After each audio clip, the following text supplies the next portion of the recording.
नमस्ते स्टूडेंटों। जो कि हम पढ़ रहे थे नाइन्थ का दूसरा चैप्टर, उस दूसरे चैप्टर के आज हम सोल्व करेंगे क्वेश्चन। एनसीईआरटी के अकॉर्डिंग क्वेश्चन, एनसीईआरटी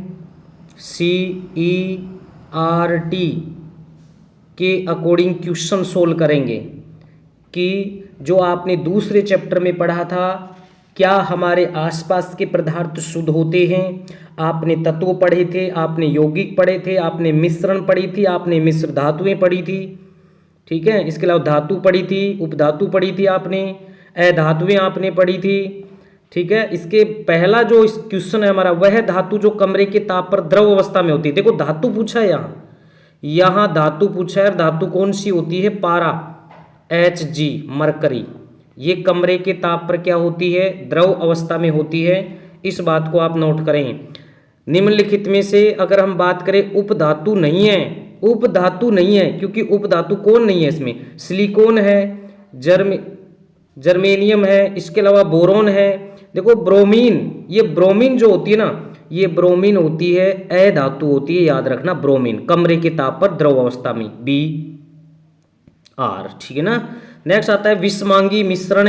विषमांगी मिश्रण है, विषमांगी मिश्रण है, तो ये आप याद रखेंगे। विषमांगी, नमक का विलयन सममांगी होता है। तांबा, तांबा क्या है? तांबे की अगर मैं बात करूं, तांबा, तो तांबा एक क्या है? धातु है, अपने पास तत्व है, ठीक है, तत्व है, शुद्ध होता है। और स्टील, स्टील की अगर बात करें तो ये भी हमारे पास क्या है? एक प्रकार से सममांगी है। ये भी सममांगी है, ये भी सममांगी है। इसमें जो लकड़ी है, अगर हम किसकी बात करें, लकड़ी की अगर हम बात करें, लकड़ी की, तो लकड़ी क्या है? विषमांगी, विषमांगी मिश्रण है, ठीक है। नेक्स्ट आता है साबुन। साबुन का जलीय विलयन है। साबुन का जलीय विलयन जो है वो क्या है? ये है, इसमें जो आंसर आएगा हमारा, साबुन का जलीय विलयन है कोलाइडी। कोलाइडी होता है। ये देखो, एक निलंबन पढ़ा था आपने, कोलाइडी आपने पढ़ा है, सममांगी आपने पढ़ा है, और यहाँ हम बात करें सममांगी विलयन या सममांगी मिश्रण, ठीक है ना। तो कोलाइडी होता है, आप याद रखेंगे। साबुन क्या है? एक कोलाइडी है। वायु के दो प्रमुख घटक, आपको वायु के दो प्रमुख घटक बताने हैं, जिसमें वायु के दो प्रमुख घटक होते हैं, ऑक्सीजन और नाइट्रोजन। ये बात आप याद रखेंगे। ये नहीं है, ये भी नहीं है, यौगिक है, ये याद रखेंगे। वायु का पूछा केवल और केवल यहाँ, ठीक है। टिंडल प्रभाव प्रदर्शित नहीं करने वाला पदार्थ, देखो जो टिंडल प्रभाव को नहीं बताता है वो कौन सा है? इनमें से वास्तविक विलयन है, निलंबन है, या कोलाइडी विलयन है? तो टिंडल प्रभाव की जगह मैंने आपको वहाँ पढ़ाया था टिंडल प्रभाव, ठीक है। टिंडल प्रभाव ने मैंने आपको बताया था कि जो विलयन होता है, विलयन की बात की थी आपने वहाँ। निलंबन अलग पढ़ा था, कोलाइडी अलग पढ़ा था, और विलयन आपने अलग पढ़ा था। तो यहाँ आंसर आ जाएगा विलयन। निम्न में से अधातु नहीं है। अधातु पूछ रहा है भैया इसमें। सातवें में क्या पूछ रहा है आपको? अधातु पूछ रहा है सातवें में। तो सातवें में अगर हम बात करें, अधातु नहीं है, अधातु नहीं है। तो अधातु की बात करें तो अधातु कौन सा नहीं है इनमें से? देखो अधातु नहीं है। देखो आयोडीन भी धातु, अधातु है, क्लोरीन भी, कार्बन भी, जबकि सिलिकॉन उपधातु होती है। याद कर लें आप इस चीज को, सिलिकॉन क्या होती है? उपधातु होती है। क्लोरीन, कार्बन, आयोडीन, ठीक है, आयोडीन ये चमकने वाली अधातु होती है, याद रखना, चमकीली होती है। अधातु तत्व कौन सा है? अधातु पूछ रहा है इसमें। तो देखो सोडियम धातु है, तांबा धातु है, पोटेशियम धातु है। इसके अलावा आयोडीन की अगर हम बात करें तो ये क्या होती है? ये होता है अधातु तत्व। कौन सा है पूछा है तो आयोडीन है, ठीक है।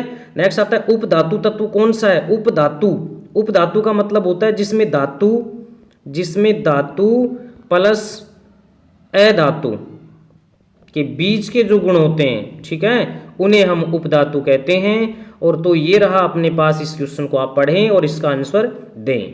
क्या कह रहा है कि उपधातु को तत्व कौन सा है? उपधातु। बोरोन की अगर हम बात करें, जर्मेनियम की हम बात करें, सिलिकॉन की हम बात करें, तो ये सब क्या होती हैं? उपधातु होती हैं। नेक्स्ट है धातु का गुण है ताप व विद्युत की सुचालक, बिल्कुल है। चमकीली होती हैं, आधात वर्धनीयता होती हैं, ठीक है। तो आधार्थ वर्धनीयता का मतलब होता है जब धातुओं को पीट पीट कर चद्दरों में बदल दें उसको, जैसे सोना है, चांदी है, ठीक है। अधातु गुण अधातु गुण है तंत्र, ताप की कुचालक, प्रति ध्वनिपूर्ण, उपरोक्त।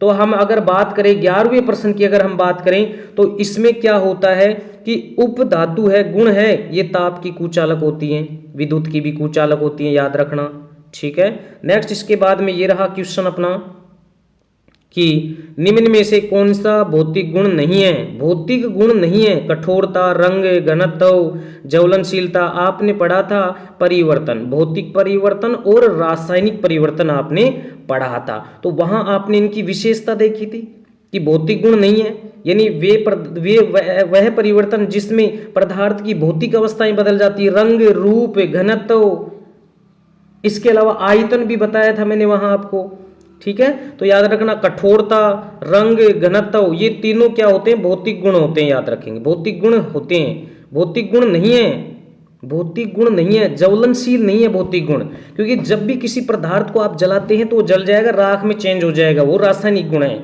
पनीर है एक, पनीर क्या है एक, देखो मैंने वहां प्रक्षेपित और प्रक्षेपण में बताया था आपको। पनीर एक उदाहरण था, और वो कौन से प्रकार का उदाहरण था, वो प्रकार जो था वो था जेल का था, याद रखना, जेली और पनीर, ठीक है। ये बात अपने को याद रखनी है। निम्न में से कौन सा जेल का उदाहरण नहीं है, जेल का उदाहरण, देखो जेल का उदाहरण नहीं है, तो कौन नहीं है जेल का उदाहरण, जेल का उदाहरण नहीं है मक्खन, इसके अलावा जेली, दूध, पनीर। तो बताओ इसमें आंसर हमारे पास जो निकल के आएगा वो आंसर रहेगा दूध की अगर मैं बात करूं, देखो अभी बात की थी मैंने पनीर की, तो देखो जेल भी है, तो यहाँ पनीर जेल भी है, लेकिन यहाँ क्या करें, जेल नहीं है, तो मक्खन है जेल, जेली भी है, लेकिन दूध नहीं है, याद रखेंगे इस चीज को। नेक्स्ट इसके बाद में आता है दो द्रवों को मिलाने से प्राप्त कोलाइडी। दो द्रवों को मिलाने से प्राप्त कोलाइडी क्या कहलाता है, तो आप याद रखेंगे इमल्सन कहलाता है। क्या कहलाता है, इमल्सन कहलाता है। अगर हम बात करें दूसरा जो चैप्टर चल रहा है, हमारे आसपास के पदार्थ, क्या हमारे आसपास के पदार्थ शुद्ध होते हैं, वायु में ऑक्सीजन की कितनी मात्रा है, तो याद रखेंगे आप 21% याद रखना, 78% क्या होती है, नाइट्रोजन होती है, जबकि ऑक्सीजन कितना है, ऑक्सीजन है 21%, ऑक्सीजन कितना है 21% है, इस बात को आप नोट कर लेंगे, ठीक है। चलो नेक्स्ट इसके बाद में हम अभी यहाँ ऑक्सीजन ही पूछा है आपको, सिर्फ और सिर्फ क्या पूछा है, ऑक्सीजन, तो आप याद रखेंगे 21%। वायु एक है ठोस विलयन, गैसीय विलयन, द्रव्य विलयन, और इसके अलावा अगर हम बात करें उपरोक्त में से कोई नहीं।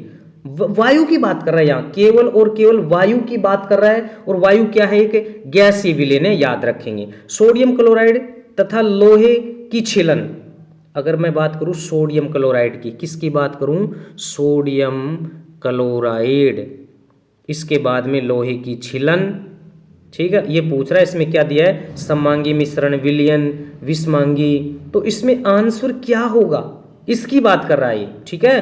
तो इसकी अगर बात कर रहा है तो इसमें जो आंसर आएगा हमारा वो आ जाएगा भैया विषमांगी मिश्रण।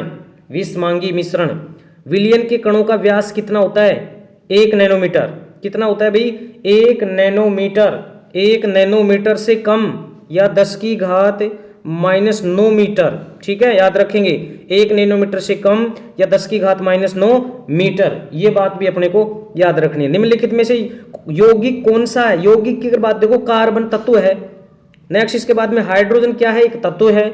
इसके अलावा अगर आप बात करें सोना एक क्या है, तत्व है, सोना एक तत्व है।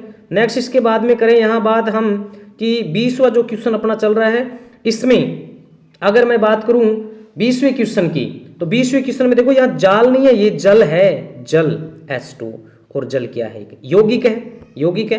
ठोस का ठोस में परिक्षेपण क्या कहलाता है, ठोस सोल कहलाता है, इस बात को भी आप नोट कर लें बिल्कुल। सोना एक है, सोना क्या है, धातु है भाई, सोना एक धातु है, और इसका प्रतीक क्या होता है सोने का प्रतीक गोल्ड, यानी AU होता है भाई सोने का, AU, ये बात आप याद रखेंगे, नोट कर लें। नेक्स्ट आता है अपने पास, नेक्स्ट अगर मैं बात करूं तो ये रहे अपने पास क्वथनांक एक है। क्वथनांक क्या है? एक है। क्वथनांक की अगर मैं बात करूं तो क्वथनांक क्या है? एक भौतिक गुण है। भौतिक गुण कैसे? जैसे किसी ताप पर किसी पदार्थ का उबलना, तो क्या कहलाता है? वो भौतिक गुण है। ठीक है। इसके बाद में आता है पेड़ों का काटना। पेड़ों का काटना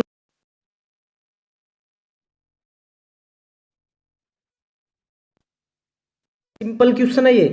ठीक है, सिंपल क्वेश्चन है, तो आप याद रखेंगे। 24वां जो क्वेश्चन रहेगा उसमें जो हमारा आंसर रहेगा वो आ जाएगा भौतिक परिवर्तन। याद रखना इस चीज को, क्योंकि जैसे पेड़ों को काटेंगे तो पेड़ दोबारा से नए, मतलब उससे नई टहनियां निकल सकती हैं जहां से आप काट रहे हैं। तो ये इसका आंसर हो जाएगा। नेक्स्ट लास्ट ये रहा क्वेश्चन कि चांदी जैसी सफेद होती है, कौन होती है? धातु, उपधातु, अधातु, उपरोक्त में से कोई नहीं। तो इसमें आपको याद रखना है धातु। धातु की अगर बात करें, जो धातु है वो क्या होती है भाई? चांदी के जैसी सफेद होती है। यहां मैं बात कर रहा था, देखो भौतिक परिवर्तन, जैसे मोमबत्ती का पिघलना, सोने से आभूषण बनाना, चीनी का जल में घुलना, कांच का टूटना। ठीक है, ये सब किसके उदाहरण होते हैं? भौतिक के। रासायनिक के क्या होते हैं? जैसे मोमबत्ती का पिघलना या मोमबत्ती का जलना। पिघलना तो आएगा किसमें? भौतिक में। जबकि रासायनिक में क्या आएगा? मोमबत्ती का जलना। मोमबत्ती का जलना, याद रखना इस चीज को। यहां पर पूछ ले मोमबत्ती में कौन सा परिवर्तन है, तो कौन सा है? तो आप याद रखेंगे मोमबत्ती में दोनों ही होता है, भौतिक परिवर्तन भी और रासायनिक परिवर्तन भी। तो नेक्स्ट हम बात करेंगे अगले चैप्टर की। इसके जस्ट बाद जो हमारा पार्ट आएगा वो तीसरे चैप्टर की शुरुआत करेंगे, केमिस्ट्री की। और जल्द ही एक केमिस्ट्री की पूरी 9th क्लास की पूरी एक मैराथन क्लास लेके आएंगे। बिल्कुल ऐसे फिर 10वीं के हम कुछ चैप्टर पढ़ाएंगे आपको अच्छे से, फिर लास्ट में एक मैराथन क्लास लेके आएंगे और हर बार क्वेश्चन भी सोल्व करेंगे। इसके अलावा अगर आप चैनल पर नए हैं, अगर अभी तक आपने चैनल को सब्सक्राइब नहीं किया है तो प्लीज़ इसको सब्सक्राइब करें और प्लीज़ सपोर्ट करें सर, बिल्कुल सपोर्ट करें सर। सपोर्ट अगर आप करेंगे तो बिल्कुल सर मैं अच्छा कर पाऊंगा, सपोर्ट नहीं मिलेगा तो मैं अच्छा नहीं कर पाऊंगा। ठीक है, थैंक यू, धन्यवाद।